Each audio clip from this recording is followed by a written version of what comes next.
Amerika adalah negara dengan militer terbaik saat ini. Bukan hanya dilihat dari jumlah personilnya saja, tapi juga deretan alutsista perangnya yang gila. Belum lagi nama-nama seperti Navy SEAL, Delta Force, dan lain sebagainya makin menambah kengerian militer si negeri Paman Sam ini. Namun meskipun secara statistik luar biasa, namun dalam sejarahnya Amerika tidak selalu menjadi pemenang alias jumawa.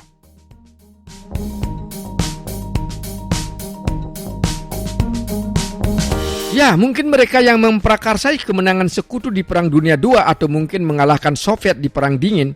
Namun ada satu pertempuran di mana Amerika dipermalukan dengan telak, yaitu Perang Vietnam. Amerika dengan persenjataan yang sudah mempunyai kala itu memilih untuk angkat kaki setelah pejuang Viet Cong melawan dengan sengit. Perang ini pun akhirnya menjadi prestasi paling buruk Amerika Serikat sepanjang sejarah mereka.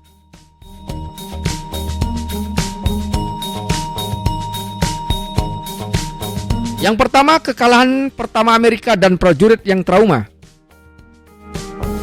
Memang benar kalau Amerika belum pernah mengalami kekalahan besar di era modern. Namun rekor ini pecah ketika mereka mencoba mengintervensi Vietnam yang berakhir dengan kekalahan AS. Perang ini sendiri menghabiskan sekitar 50.000 personil militer Amerika dan membuat sekitar 150.000 lainnya cacat akibat luka. Praktis perang satu ini menjadi hal traumatis sendiri bagi para tentara Amerika, bahkan saking depresinya, para anggota yang berhasil pulang dengan selamat mengalami sindrom macan kertas. Ini adalah semacam ketakutan yang muncul dengan sendirinya ketika ditugaskan ke lapangan. Hal ini dialami cukup banyak personil kala itu. Peristiwa ini jadi indikasi jika perang Vietnam memang benar-benar ngeri.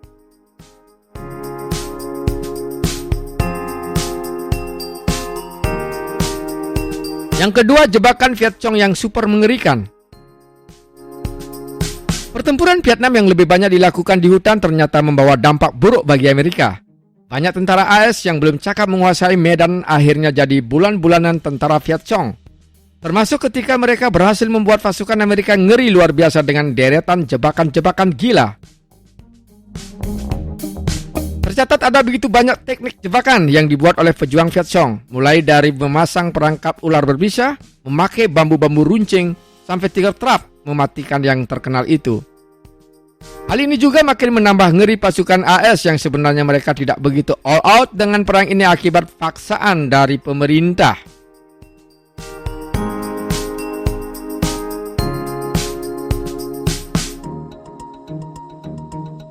Yang ketiga, operasi pembantian oleh Chia. Phoenix Program adalah sebuah operasi rahasia Chia yang sebelumnya belum pernah terungkap. Namun akhirnya lambat laun mulai terkuak bagaimana program ini dijalankan dan hal tersebut langsung menambah deretan dosa yang pernah dilakukan Chia. Bagaimana tidak, inti dari program ini adalah pembunuhan yang ditujukan kepada sipil. Orang-orang yang menurut Chia berhubungan dengan Viet Cong pasti akan dibantai. Bahkan dikatakan pula kalau program ini didukung penuh oleh pasukan militer AS. Operasi ini sendiri berlangsung cukup lama dan entah sudah menghabiskan berapa banyak nyawa orang Vietnam.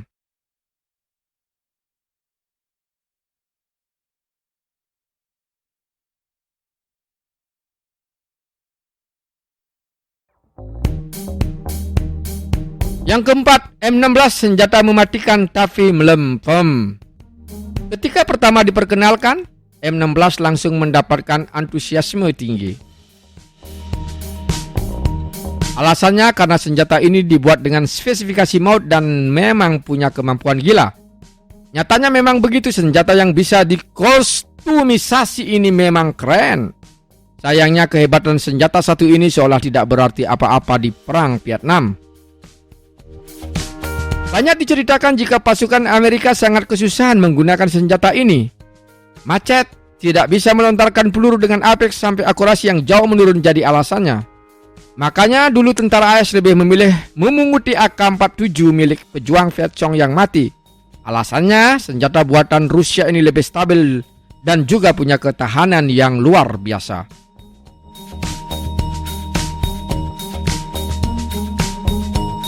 Yang kelima, Indonesia juga berperan besar dalam perang ini.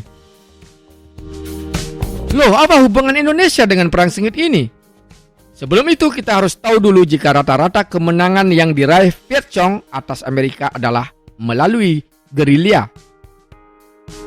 Entah ini patut dibanggakan atau tidak dengan melihat korban yang ada, namun yang pasti para gerilyawan mematikan Viet Cong punya kemampuan itu lantaran buku panduan yang ditulis oleh seorang jenderal militer Indonesia.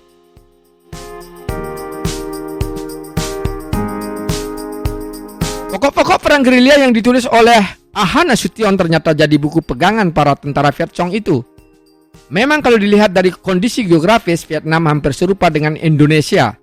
Sehingga ketika teknik gerilya kita ditiru, maka bisa memberikan pukulan hebat bagi Amerika. Nah, inilah fakta-fakta mencengangkan perang Vietnam. Meskipun banyak aksi heroik di dalamnya, tetap sampai kapanpun yang namanya perang takkan pernah membawa kemaslahatan.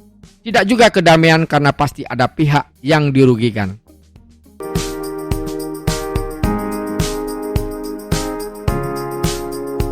Terima kasih telah menonton, silakan like dan subscribe agar channel ini tetap berkembang.